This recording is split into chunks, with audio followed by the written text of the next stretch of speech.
ఏకాదశి వ్రతం మాత్రం అన్ని సంప్రదాయముల వాళ్ళు చెయ్యాలి. అన్ని సంప్రదాయముల వాళ్ళు చెయ్యాలి, అన్ని ఆశ్రమముల వాళ్ళు చెయ్యాలి.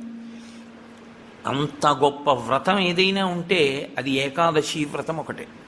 ఆ ఏకాదశి ప్రతి నెలలోనూ శుక్లపక్షంలో ఒక ఏకాదశి వస్తుంది, కృష్ణపక్షంలో ఒక ఏకాదశి వస్తుంది. కాబట్టి 12 నెలలలో 12 × 2 24 ఏకాదశులు వస్తాయి. ఈ 24 ఏకాదశుల్లో ఏ ఏకాదశి నాడు వ్రతం చెయ్యాలి అంటే 24 ఏకాదశులు వ్రతం చెయ్యాలి. ఒకవేళ 24 ఏకాదశులు కాకుండా అధిక మాసం వస్తే అధిక మాసంలోని శుక్లపక్ష కృష్ణపక్షాల్లో వచ్చేటటువంటి ఏకాదశి తిథుల యందు కూడా వ్రతం చెయ్యాలి. కాబట్టి ఏకాదశి తిథి నాడు చేయవలసినటువంటి వ్రతానికి మాత్రం ఎక్కడా శాస్త్రములలో ఏ ఆశ్రమము వారికి మినహాయింపు లేదు, అందరూ చేయవలసింది.